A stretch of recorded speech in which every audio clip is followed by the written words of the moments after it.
வணக்கம் நண்பர்களே. இன்று நாம் பேசப்போகும் விஷயம் இந்த ஆண்டு பாகிஸ்தானை உலுக்கிய அந்த கோரமான வெள்ளம் பற்றியது. பேரழிவு என்றால் நாம் பெரும்பாலும் நினைப்பது நிலநடுக்கம், புயல் அல்லது வெள்ளம். ஆனால் அந்த வெள்ளத்துக்கு அடுத்தடுத்து நடந்த அரசியல் நாடகமே உலகையே திரும்பி பார்க்க வைத்தது. ஆயிரக்கணக்கான கிராமங்கள் நீரில் மூழ்கின. லட்சக்கணக்கான மக்கள் வீடுகளை இழந்தனர். குழந்தைகள், பெண்கள், முதியவர்கள் முகாம்களில் அடைக்கலம் தேடினர். அந்த சோகமான காட்சிகளை நாமே பார்த்தபோது மனம் கலங்கியது. ஆனால் கேள்வி எழுகிறது, இந்த வெள்ளத்துக்கு காரணம் இயற்கையா அல்லது அரசியல் சூழ்ச்சியா? இன்றைய காணொளியில் இதை ஆழமாக ஆராயப் போகிறோம். வெள்ளம் நடந்த சில நாட்களில் பாகிஸ்தான் அரசு உலகையே அதிர வைத்த ஒரு அறிக்கையை வெளியிட்டது. அவர்கள் நேரடியாக இந்தியாவையே குற்றம் சாட்டினர். பாகிஸ்தான் பிரதமர் செய்தியாளர் சந்திப்பில், இந்தியா திடீரென அணைகளை திறந்துவிட்டதால் தான் இந்த வெள்ளம் ஏற்பட்டது. இது இயற்கை பேரழிவு அல்ல, இந்தியாவின் திட்டமிட்ட நடவடிக்கை என்று கூறினார். இராணுவமும் அதே கருத்தை தெரிவித்தது. அவர்கள் சொன்னார்கள், இந்தியா தண்ணீரை எங்கள் மீது ஆயுதமாக பயன்படுத்துகிறது. இது ஒரு நீர்வழி தாக்குதல். இதை கேட்டு பாகிஸ்தான் மக்களும் அரசாங்கத்துடன் இணைந்து இந்தியா எதிர்ப்பு கோஷங்களில் ஈடுபட்டனர். சில இடங்களில் மக்கள் தெருக்களில் இறங்கி போராட்டங்கள் நடத்தினர். இந்தியாவே காரணம் என்ற கோஷங்கள் நாடு முழுவதும் பரவின. இங்கே கவனிக்க வேண்டியது என்னவென்றால், ஒரு புறம் மக்கள் வெள்ளத்தில் தத்தளித்து உயிர் காப்பாற்றிக் கொண்டிருக்க, மறுபுறம் அரசியல் தலைவர்கள் இந்த பேரழிவை அரசியல் வாய்ப்பாக மாற்றிக் கொண்டிருந்தார்கள். இந்த குற்றச்சாட்டு பாகிஸ்தானில் தேசிய உணர்வை தூண்டியது. ஆனால் உலக நாடுகள் இதை பார்த்தபோது உண்மையா பொய்யா என்ற கேள்வியோடு இருந்தன. இப்போது இந்தியா என்ன சொல்கிறது என்பதை பார்ப்போம். ஆகஸ்ட் 23 முதல் 30 வரை வடமேற்கு இந்தியா மற்றும் பாகிஸ்தானின் பல பகுதிகளில் வரலாறு காணாத அளவுக்கு கனமழை கொட்டியது. சட்லெஜ், ரவி, செனாப் போன்ற ஆறுகளில் உள்ள அணைகள் நிரம்பி வழிந்தன.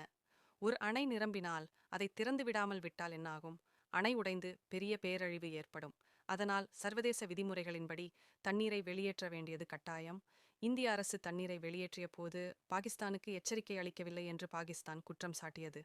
ஆனால் இந்திய வெளியுறவு அமைச்சகம் அதற்கான ஆதாரங்களை வெளியிட்டது. அதாவது, பாகிஸ்தான் வெளியுறவு அமைச்சகத்திற்கு அதிகாரப்பூர்வமாக ஒரு தகவல் அனுப்பப்பட்டது. நாங்கள் தண்ணீரை வெளியேற்றப் போகிறோம், தயார் நிலையில் இருங்கள் என்று. அப்படியிருக்க ஏன் பாகிஸ்தான் அதை ஏற்க மறுத்தது? அவர்கள் சொந்த அலட்சியத்தையும் தயாரியின்மையையும் மறைக்க இந்தியாவை ஒரு பலிகடாவாக பயன்படுத்தியதாக நிபுணர்கள் கூறுகிறார்கள். இதிலிருந்து தெளிவாக தெரிகிறது, இயற்கையே இந்த பேரழிவுக்கு காரணம். ஆனால் அரசியல் அதை பயன்படுத்தி கொண்டது. இந்த சம்பவம் குறித்து பாகிஸ்தானின் சொந்த நிபுணர்களே என்ன சொன்னார்கள் தெரியுமா? நீரியல் வல்லுநர்கள், சுற்றுச்சூழல் ஆர்வலர்கள், பொதுமக்கள் ஆகியோர் வெளிப்படையாக கூறினர், இந்த வெள்ளத்துக்கு இந்தியா காரணம் இல்லை. பாகிஸ்தான் அரசு பல ஆண்டுகளாக வெள்ள மேலாண்மை திட்டங்களை முறையாக செயல்படுத்தவில்லை. ஆறுகளை சுத்தம் செய்யவில்லை. புதிய அணைகள் கட்டவில்லை. அரசு திட்டமிட்டிருந்த போதிலும் செயல்படுத்தாமல் விட்டுவிட்டது. அவர்கள் மேலும் சொன்னார்கள், இந்தியாவை குற்றம் சாட்டுவது அரசியல் யுக்தி. மக்களின் கோபம் அரசாங்கத்தின் மீது வராமல் இந்தியா மீது செல்ல வேண்டும் என்று நினைத்தார்கள். பாகிஸ்தானின் உள்நாட்டு அரசியல் எப்போதுமே இந்தியா எதிர்ப்பு கோஷங்களை பயன்படுத்தி மக்களை ஒன்றிணைத்துள்ளது. இந்த வெள்ளமும் அதற்கான ஒரு உதாரணமாக மாறிவிட்டது. ஆனால் வெள்ளத்தால் பாதிக்கப்பட்ட சாதாரண மக்கள் சொன்னார்கள், எங்களுக்கு அரசியலோ குற்றச்சாட்டோ தேவையில்லை. எங்களுக்கு வீடு வேண்டும், உணவு வேண்டும், உயிர் காப்பாற்ற உதவி வேண்டும் என்று. இந்தியாவுக்கும் பாகிஸ்தானுக்கும் இடையிலான நீர் தகராறுகள் பல ஆண்டுகளாக இருக்கின்றன. சிந்து நதிநீர் ஒப்பந்தம் 1960 கையெழுத்தானது. அதில் எந்த ஆற்றின் தண்ணீரை யார் பயன்படுத்த வேண்டும் என்று தெளிவாக குறிப்பிடப்பட்டுள்ளது. இருப்பினும் பாகிஸ்தான் எப்போதும் இந்தியாவை சந்தேகத்தோடுதான் பார்த்து வருகிறது.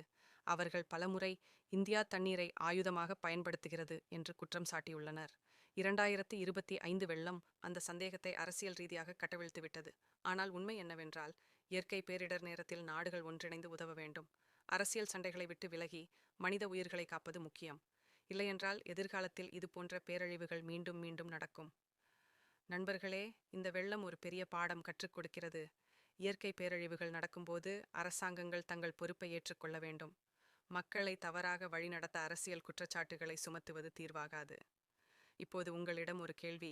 அடுத்த முறை ஒரு பேரழிவு நடந்தால் நீங்கள் யாரை நம்பப் போகிறீர்கள்? அரசியல் தலைவர்களின் உரையாடல்களையா? இதை பற்றி கமெண்டில் சொல்லுங்கள்.